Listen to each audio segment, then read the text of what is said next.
late Tupac Shakur made mention that the A-Team shot him, he was misinformed. The truth about the A-Team.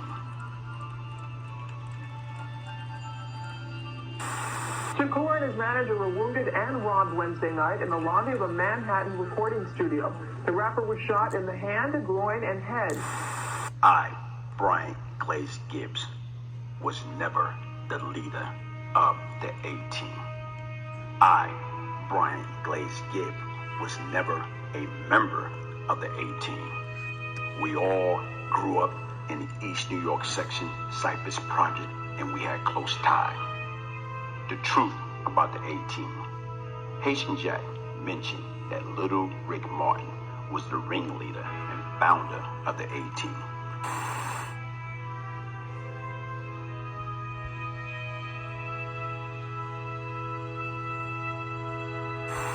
That is so far from the truth. Little Rick Martin went to jail in October of 1981. The A-Team was founded in the East New York section of Brooklyn in 1983. The head honcho, Mr. Damu. His right-hand man was the late Minister Gar Allah. His crew, Irie, Shabu, and several others, all 5%ers, and they consider themselves the Allah team. No Jack, no Tut, no Rick. The main reason Damu put the team together, it was to stop several violent Jamaica drug organizations from taking over the neighborhood. When them dudes got the pistols to me, man, who was that, man? It was these fools from New York, this gang out there called A-Team. These fools was mad because I told them I wasn't fucking with them no more. When the late Tupac Shakur made mention that the A-Team shot him in 1994, he was misinformed, because by that period of time, the A-Team no longer exists. When you sit back and you hear all the story about the A-Team, a lot of this shit was not true. They did do their dirt. These are grown men now that have put their past behind and have moved on to bigger and better things. Boys and girls, men and women, Brian Glaze Gibbs, crime doesn't pay.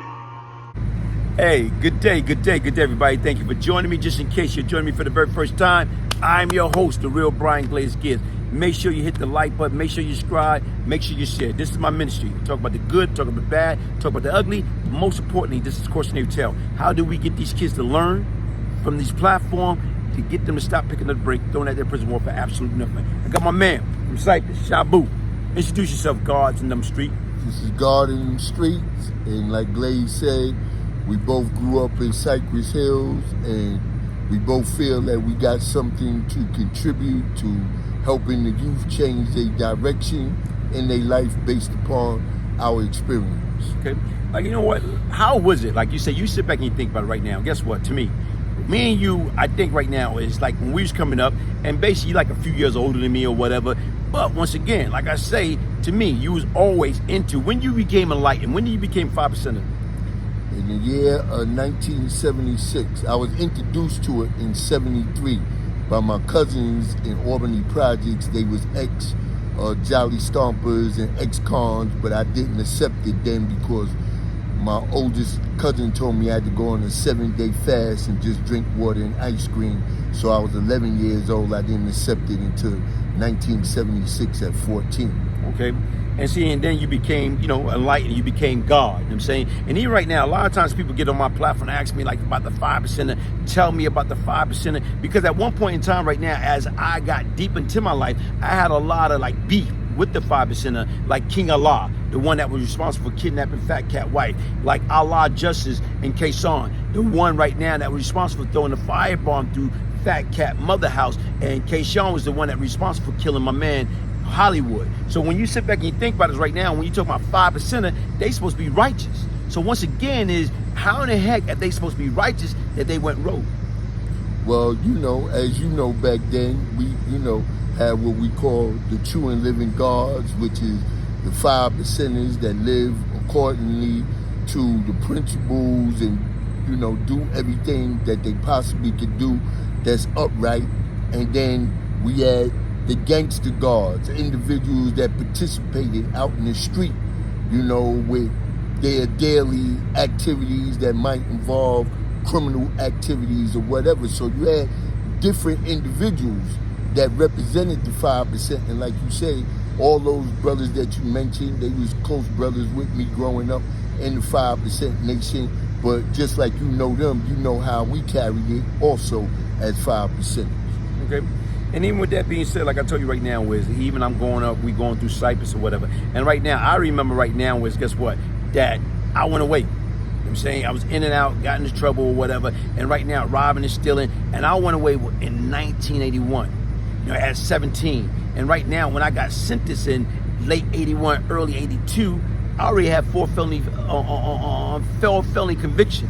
So I went upstate, you know what I'm saying, to start the first of my bid. So right now, is doing 81, 82 while I was going upstate, you know what I'm saying, to Elmira, Coxsackie, Fishkill, Greenhaven. What was you doing during that time frame from 81 to 84? Well, I got fortunately in 1980, I was running Wild Tube, you know, Minister, we'll get to that another day, one of the individuals that you grew up with us. And I made the decision to go off to college down here in Raleigh, St. Augustine's College, which is a university. And that's the only difference between me, you, and all the other individuals that at that time we was out there basically doing the same things that we was created from our environment, robbing, stealing, and so forth. So you went away, I went, like I say, the wrong way. You went the right way. So once again, when I got out, after serving 3 years, you know what I'm saying, and a half, and I wanted to get a job, to me, you know, like I say, they was paying basically little or nothing. But I still want to do the right thing. But you went to college. So automatically, guess what? Your chance of getting a job should have been way better than mine. So right now is, as I got out, and after a few months, I got back into the street. So right now is, to me, going to college, what made you got into the street opposed to, you know, focus on corporate America in your career? Plain and simple, I did the dumbest thing in the universe. I was in my junior year of college, coming home for Easter break.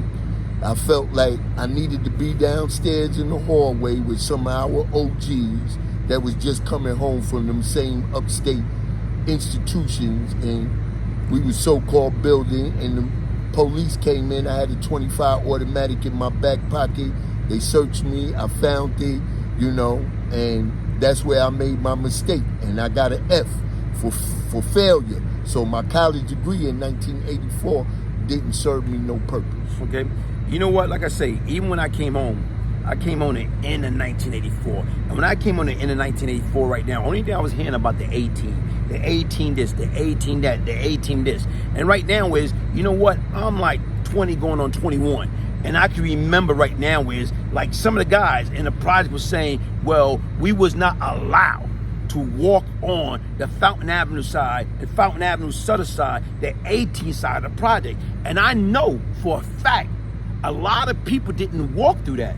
I'm saying from, you know, the late LD, Puerto Rican Jesus, James Kool-Aid, none of them walk on that side of the project or whatever. And to me, what I don't understand, why was that even a factor, and why couldn't guys like them walk on it? Because eventually I got tired of hearing that, and I took it upon myself and went through there on my damn own, and nothing ever happened. So right now was, why was that effective, or why was that law put in effect into the project?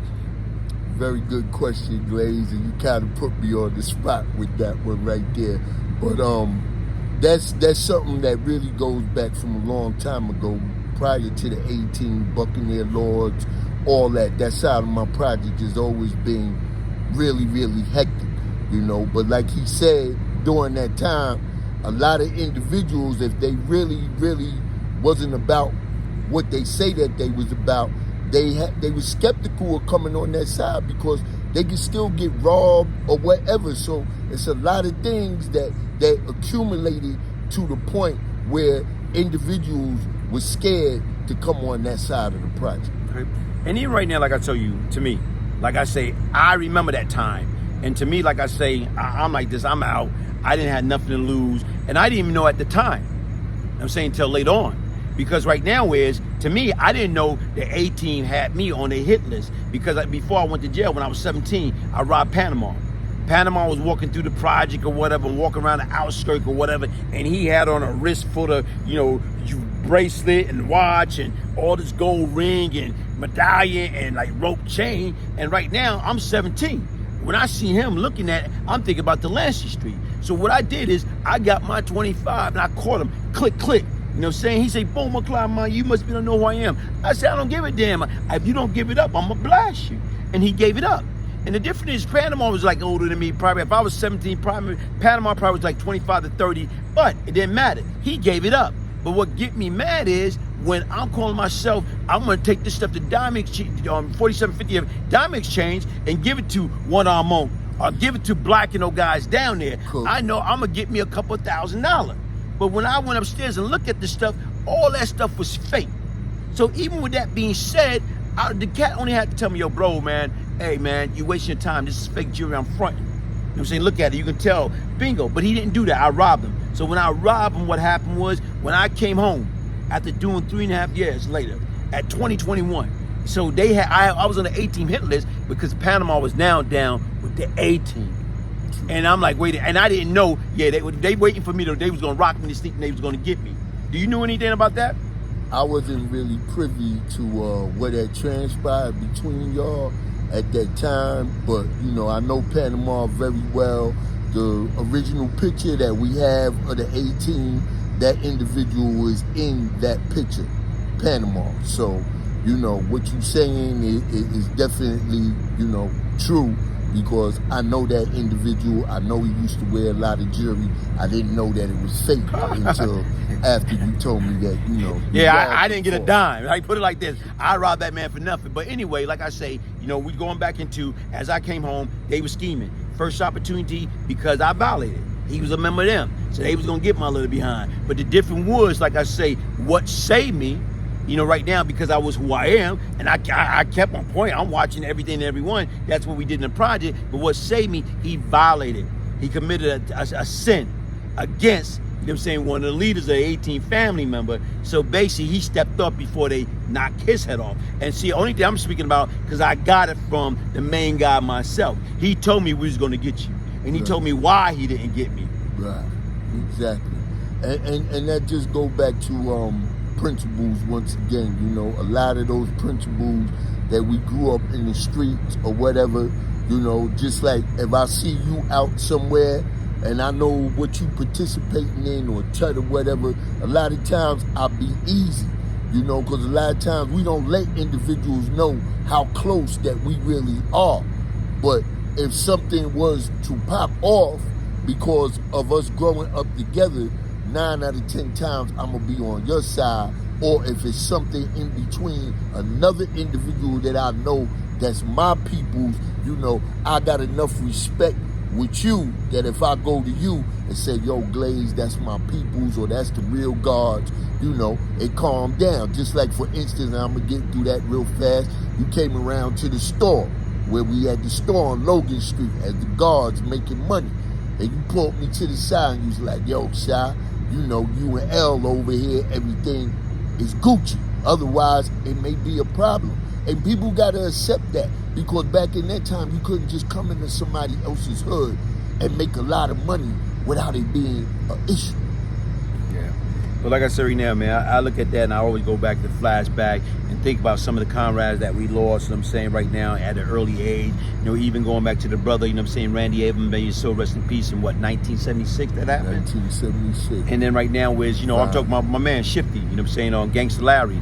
And right now, one of the flyest guy, like he dances behind off, he dresses behind off his whole family. Like they was right now Mr. and Mrs. Fashion Field, whatever. So, and then you look at my man Domino, we lost so many different people, may they soul rest in peace. And you sit back and think about what would have happened, where would they have been, what type of life would they have had, because right now they were very influential people way back when as kids. As young, growing up, they was go-getters, they was with the business, and 9 out of 10, if them individuals, you know, would have stayed upon this earth, they would have been somebody also to reckon with.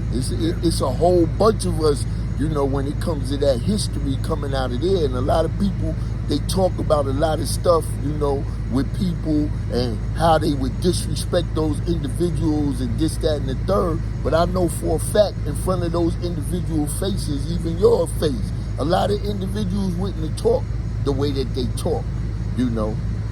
And you know what, like I said, it's a freedom of speech. And to me, like I tell you, the older you get and you realize you're at peace, once you got true identity of yourself, a lot of stuff don't even matter. And to me, at this present time, I got true identity of myself. So that's why when people talk slick online or whatever, I say to myself, I know if I was face to face back in the days or whatever, guess what? They wouldn't say that. Even if they see me now, they wouldn't say it. Especially right now. Like I said, I know I changed, but you know what? Certain things is buried within. So once again, you don't never want to awaken a giant within. And I'm not trying to go back there because I am too old. I am too old to go backwards. I'm too old to be smuggling my Viagra to masturbate. I ain't with that, man. So I'm like Hammer, man. Too legit to quit, man. But like I said right now, man, you got anything else to say? Because I'm gonna wrap it up, man. What you got? Well, all I want to say, brother, is keep up your ministry. Keep doing what you're doing. I'm gonna keep doing what I'm doing, and hopefully, you know, that this is a process that can reach a lot of y'all individuals that's out there doing the things that we did back at them times in your age, you know. So outside of that, that's all I got to say.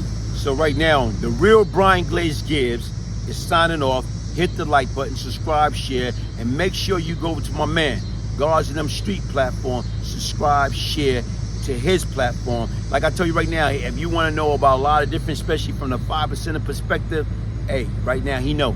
Like to me, I was never 5%er. I was not trying to become 5%er. You know, even right now when I was doing my time, a lot of Muslim brothers try to recruit me because right now I didn't get high, I didn't smoke, I didn't eat no pork. You know what? So right now they feel like you are more of a Muslim. Nah, I'm me. You know what I'm saying? Peace, love, and prosperity, y'all. One love. Peace.